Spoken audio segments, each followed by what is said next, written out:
यं ब्रह्मा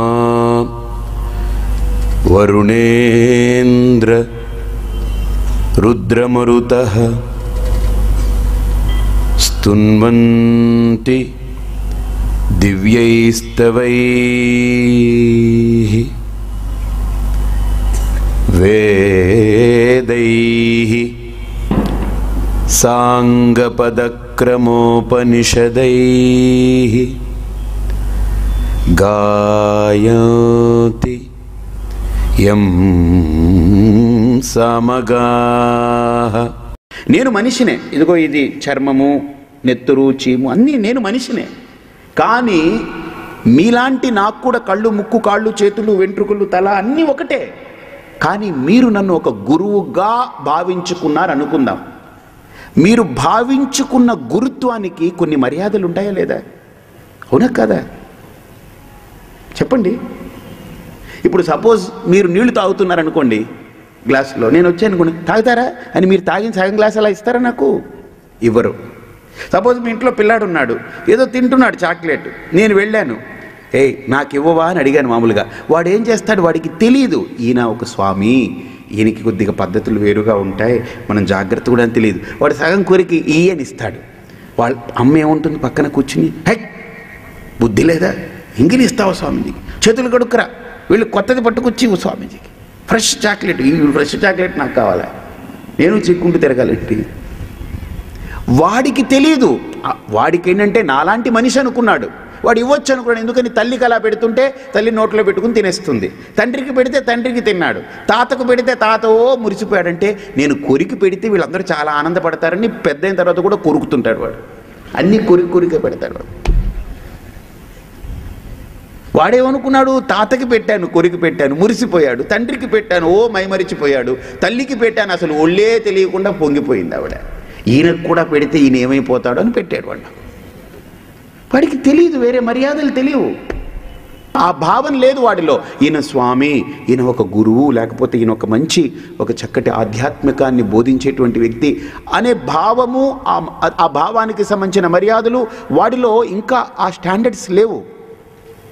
కాబట్టి వాడికి తెలియదు, వాడు ఎలా ప్రవర్తిస్తాడో అన్నిటితో అలానే నాతో కూడా ప్రవర్తిస్తాడు. కానీ ఈ మర్యాదలన్నీ, ఈ భావాలు ఎవరిలో ఉన్నాయో వాళ్ళకి ఈ మర్యాదలన్నీ తెలుసు.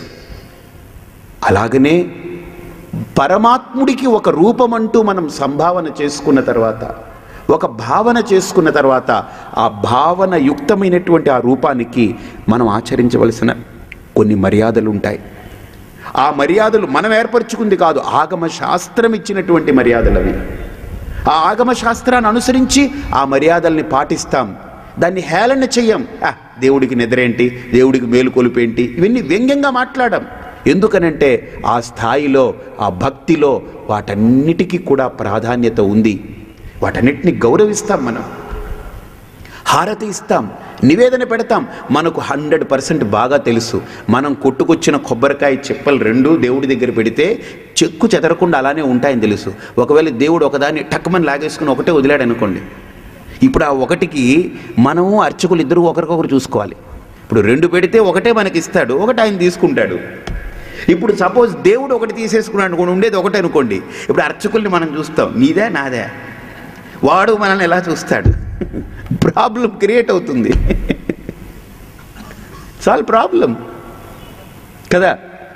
మనకు నమ్మకం ఏంటంటే కొబ్బరికాయ పూర్తిగా పట్టుకెళ్ళి కొట్టి 2 చెక్కలు చేస్తారు.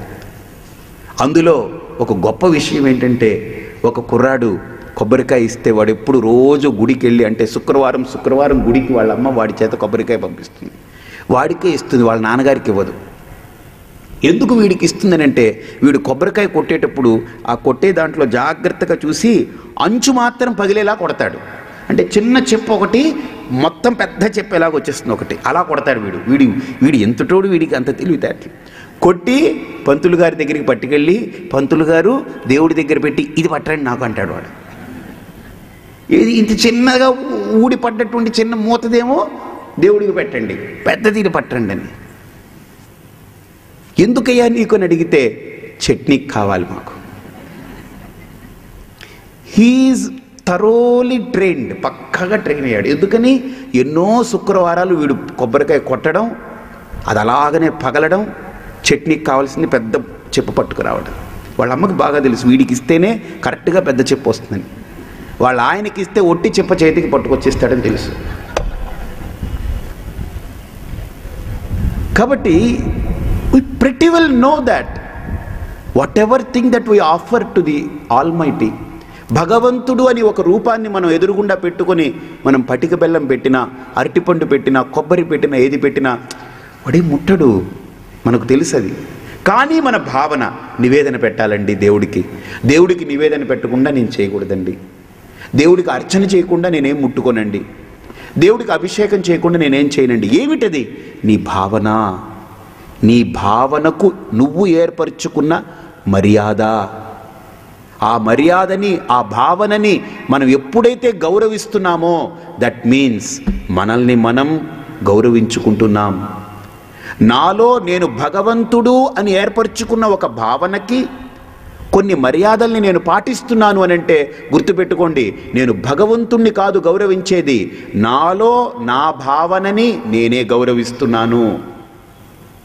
భగవంతుని నువ్వు గౌరవిస్తే ఎంత, గౌరవించకపోతే ఎంత, వాడి నథింగ్ డూయింగ్. వాడే నువ్వు గౌరవించినంత మాత్రాన్ని ఈరోజు కొబ్బరికాయ పెట్టావని కొద్దిగా లావయ్యి రేపు ఎల్లుండి ఒక 2-3 రకాల స్వీట్లు, పులిహోర, దద్దోజనం, చక్కెర పొంగల్ పెడితే ఇంకొద్దిగా బాగా లావైపోయి కొలెస్ట్రాల్ వచ్చి ఏమి ఉండదు వాడికి, నథింగ్. లేకపోతే ఒక 3 రోజులు పెట్టకపోతే దేవుడు కూడా నీరసంగా అయిపోయేలాగా మనం వెళ్ళేటప్పటికి ఇలాగ తలవాలు చేసి అదేం లేదక్క, నథింగ్. ఇట్స్ ఆల్ మన భావన, పవిత్రమైన భావన. ఇది భగవంతుడు. ఎందుకంటే నా కంటికి కనపడట్లేదు, నేను వెతికాను ఈ లోకంలో భగవంతుడు ఎక్కడున్నాడు, ఇంత లోకాన్ని నడిపించేవాడు ఎక్కడున్నాడని కనపడలేదు. కాబట్టి నాకు నా శాస్త్రం ఇదిగో ఇది దేవుడు అని నమ్ము అని నా నమ్మకాన్ని ముందు ప్రారంభించింది. భగవంతుడి పట్ల నన్ను నమ్మమని ఒక నమ్మకంతో ఆ భగవంతునిచ్చి నన్ను ప్రారంభింపజేసింది ఒక భక్తి అనేటువంటి ఒక గొప్ప మాధ్యమం ద్వారా. ఆ భావనకు కొన్ని మర్యాదలు ఉంటాయి. ఆ మర్యాదలు మనం ఏర్పరచుకుంది కాదు, నేను తయారు చేసింది కాదు, ఒక శాస్త్రం. దానికి పేరే ఆగమ శాస్త్రం అన్నాం. ఎప్పుడైతే ఆ శాస్త్రాన్ని గుర్తించి యహ శాస్త్రం విధి ఉత్సృజ్య వర్తతే కామకారతః న స సిద్ధిమవాప్నోతి న సుఖం న పరాంగతిం. ఎవడైతే ఒక శాస్త్రాన్ని, శాస్త్ర మర్యాదలని గుర్తించకుండా వాడిష్టం వచ్చినట్టు, ఏమండి నేను దేవుడిని నమ్మాను, నా ఇష్టం వచ్చినట్టు చేస్తాను, కుదరదు. తస్మాత్ శాస్త్రం ప్రమాణంతే కార్యాకార్యే వ్యవస్థితౌ జ్ఞాత్వా శాస్త్ర విధానోక్తం కర్మకర్తుమిహార్హసి. భగవద్గీతలో భగవంతుడు స్వయంగా చెప్పాడు, పరమాత్మ. కాబట్టి ఒక ఆగమ శాస్త్రం మనకు నిర్దేశించినటువంటి సూత్రాల్ని అనుసరించి ఆ మర్యాదల్ని కనుక మనం పాటిస్తే, బాగా శ్రద్ధగా వినండి, ఆ మర్యాదల్ని మనం పాటించేటప్పుడు మనం అనుకుంటాం, అబ్బా భగవంతుడికి ఎంత గొప్పగా పూజ చేశాను అని. నువ్వు చేసింది భగవంతుడికి పూజ కాదు, భగవంతుడు అని నమ్మిన నీకు నువ్వు పూజ చేసుకున్నావు. భగవంతుడు, అది భగవంతుడు అని నమ్మింది ఎవరు? నువ్వు. దాంట్లో భగవంతుడు ఉన్నాడా లేడా తీసిపారే, ఐ డోంట్ కేర్, బట్ నాకు అది భగవంతుడు అంతే, దట్స్ ఇట్. నేను నమ్మానది భగవంతుడు అని, నా నమ్మకం. కాబట్టి ఏ మర్యాదను నేను పాటిస్తున్నా నా నమ్మకాన్ని నేను గౌరవిస్తున్నట్టు అర్థం. కాబట్టి గుర్తుపెట్టుకోండి, పూజలో ఒక మడి, ఒక నిష్ఠ, ఒక ఆచారం, ఒక పద్ధతి, ఒక వ్యవహారం, ఇవన్నీ ఎందుకు పెట్టారనంటే మనల్ని మనం ఒక సెల్ఫ్ డిసిప్లిన్ కోసం ఇవన్నీ పెట్టారు. స్నానం చేయాలి, మౌనంగా ఉండాలి, ఎంగిలి చేయకూడదు, అలా శుద్ధమైన వస్త్రాలు కట్టుకోవాలి, బొట్టు పెట్టుకోవాలి. ఇవన్నీ ఏంటంటే it's all training one self. ఒకరినొకరు సంస్కరించుకోవడం కోసమే, తన్ను తాను సంస్కరించుకోవడం కోసమే భగవంతుని ఎదురుగుండా పెట్టి నిన్ను సంస్కరించుకోమంటుంది. భగవంతుడనేవాడు ఒక బింబం, వాడిని చూసి నువ్వు నేర్చుకో. వాడు ఎలా ఉన్నాడు ఎప్పుడు? భగవంతుడు ముఖం చూడండి ఎప్పుడు ఎలా ఉంటుంది, నవ్వుతూ ఉంటుంది. నీకు అది సంకేతం. భగవంతుడు నువ్వు ఆరాధిస్తున్నావు కదా, వాడు ఎలా ఉంటాడు? నవ్వుతూ ఉంటాడు. నువ్వు పటిక బెల్లం పెట్టినా నవ్వుతూ ఉంటాడు, పులిహార పెట్టినా నవ్వుతాడు. అంటే ఏది పెట్టినా వాడు నవ్వుతుని చిరునవ్వు ఎప్పుడూ చెరగదు. కాబట్టి నువ్వు ఆరాధించే మూర్తి ఎలా ఉందో నువ్వు కూడా అలా మారాలి. యద్భావం తద్భవతి. నువ్వు కూడా ఈ లోకంలో ఏది వచ్చినా ఏది పోయినా నీ ముఖంలో చిరునవ్వు చెదరకూడదు. అది నీకు భగవంతుడు నేర్పే గొప్ప లక్షణం. నేను ఆ భగవంతుణ్ణి ఆరాధిస్తున్నాను అని అంటే ఎందుకు ఆరాధించాలండి? ఊరికినే అదొక రాయి, అది ఒక దారు, లేకపోతే అదొక లోహం, లేకపోతే అదొక piece of paper, printed CMYK అని 4 కలర్స్ అద్దినటువంటి ఒక పేపర్. దాన్ని నేను ఎందుకు పూజించాలి? ఒక అట్టముక్క నేను ఎందుకు పూజించాలి? అక్కడ అట్టముక్క కాదు, నేను నమ్మిన భగవంతుడు. కానీ ఆ భగవంతుని పూజిస్తున్నాను, ఆరాధిస్తున్నాను అని అంటే శ్రేష్టమైంది కాబట్టి ఆరాధిస్తున్నాను, శ్రేష్టతమైంది కాబట్టి పూజిస్తున్నాను.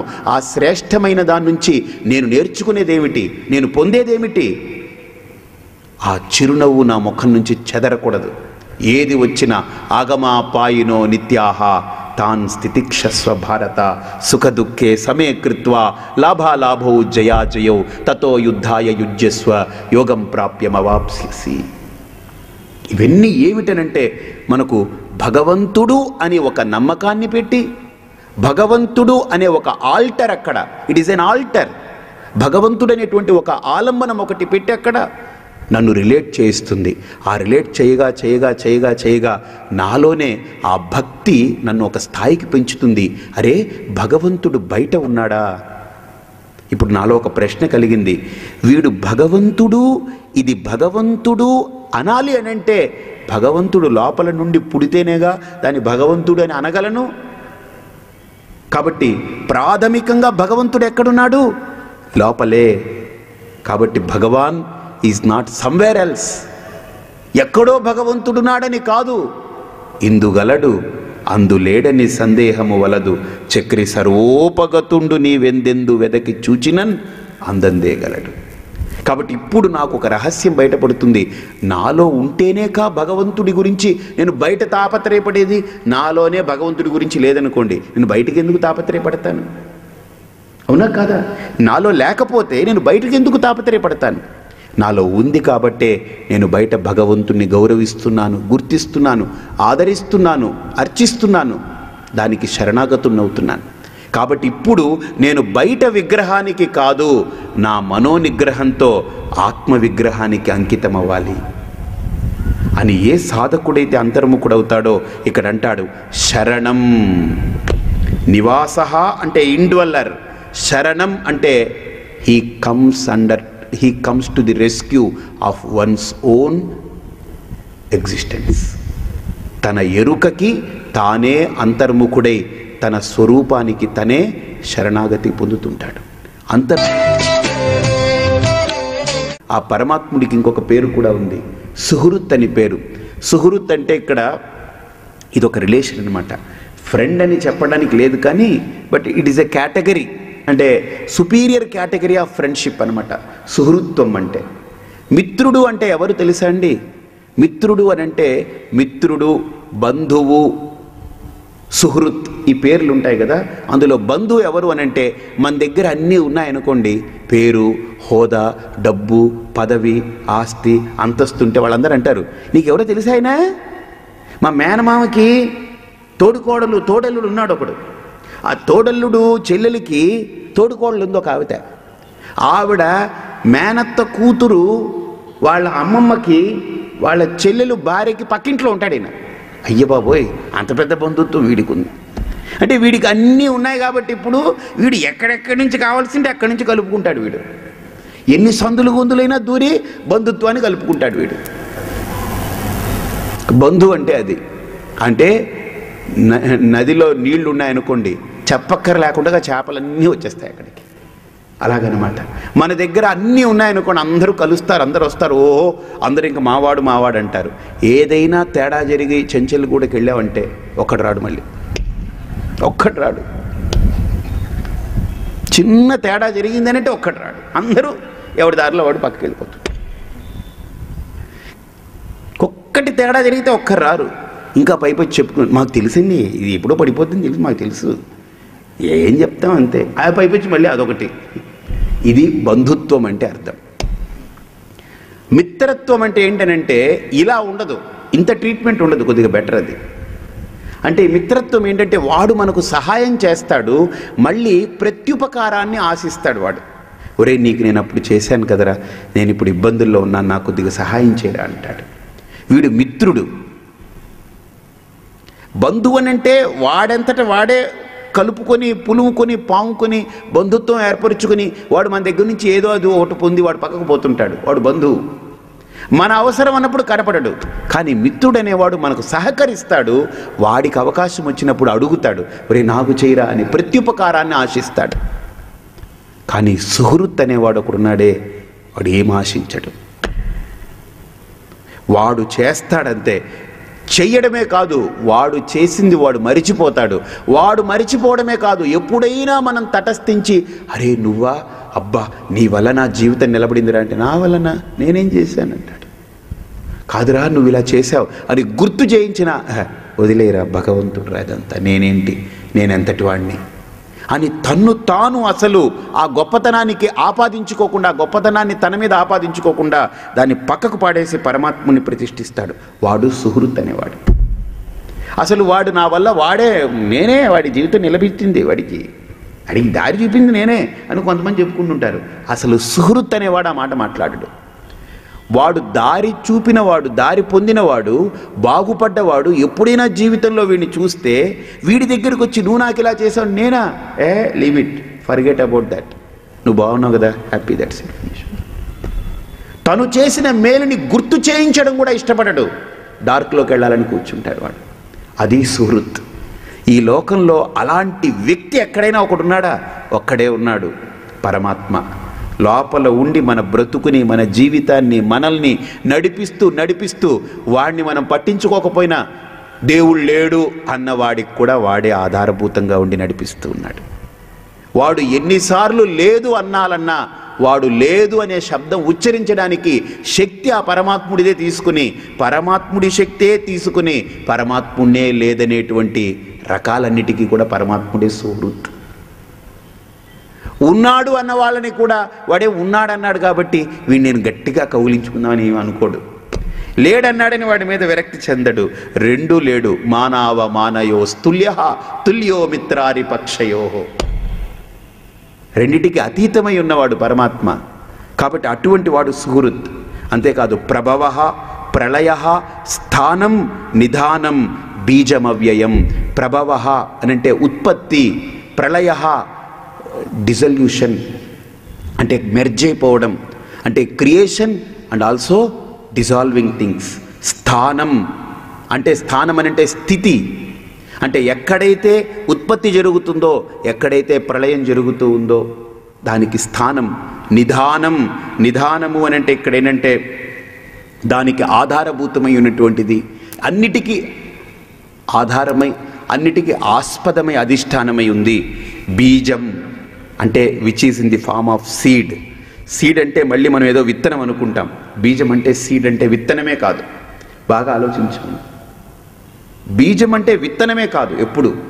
ఇంకొకటి, మనం మామిడి టెంక ఉంది కదా, దాన్ని ఏమంటారు?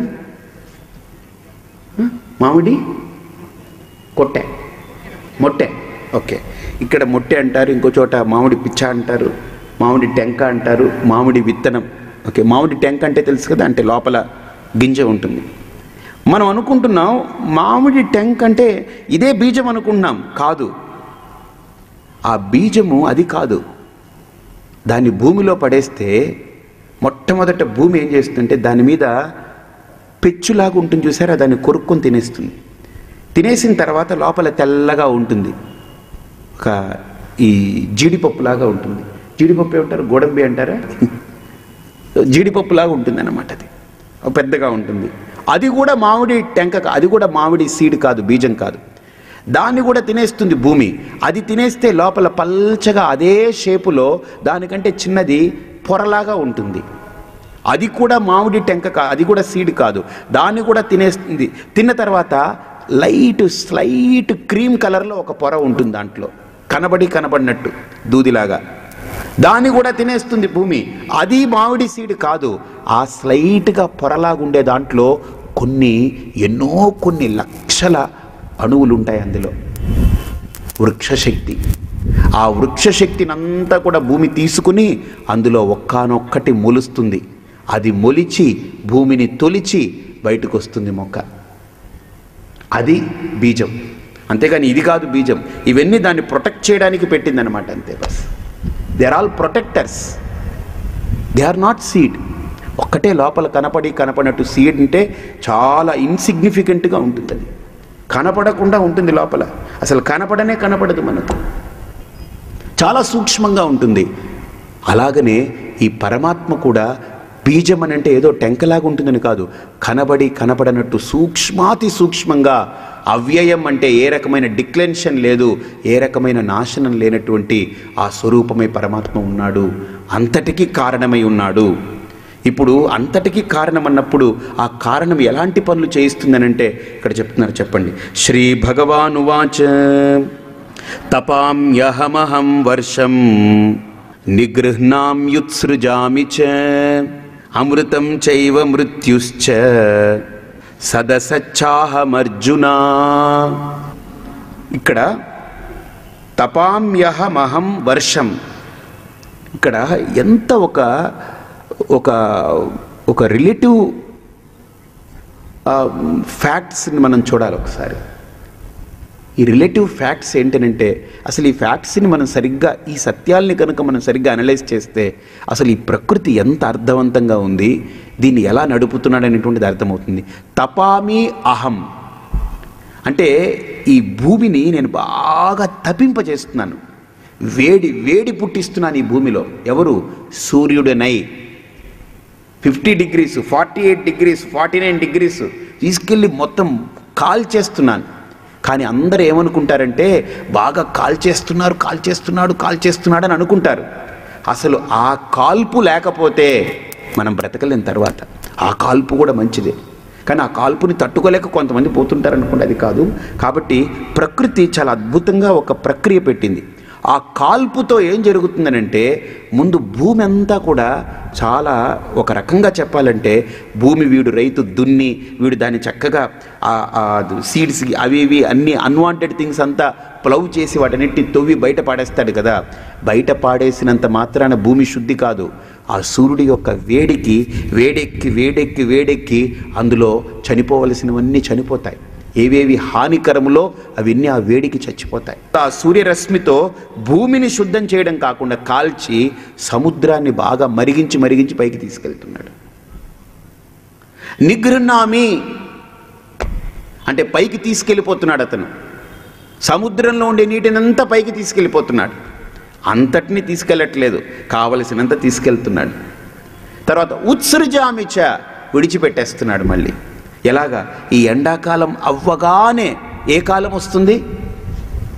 చలికాలం ఎందుకు పెట్టలేదు ఒకసారి ఆలోచించండి. ఎండాకాలం అవ్వగానే ఇప్పుడు పగలంతా వేడిగా ఉంది కదా, ఇప్పుడు రాత్రి చల్లగా ఉంది. అలాగని ఎండాకాలం అవ్వగానే చలికాలం పెట్టుంటే అసలు చచ్చిపోతాం, మనం బ్రతకలేము. మనం ఎండాకాలం పోతుందనంటే ఋతువు పవనాలు ప్రారంభమయ్యాయి అంటే అర్థం ఏంటనంటే చలికాలం కాదు, వర్షాకాలం. వర్షాలు ఆగిపోయాయంటే మీకు చలికాలం ప్రారంభమవుతుంది. చలి అంతమవుతుందనంటే ఎండలు ప్రారంభమవుతాయి. ఇది అద్భుతంగా ఒక ఋతుక్రమాన్ని, ఒక ప్రణాళిక, ఇది ఎంత రిలేటివ్ ఫ్యాక్ట్స్ అండి ఇవి.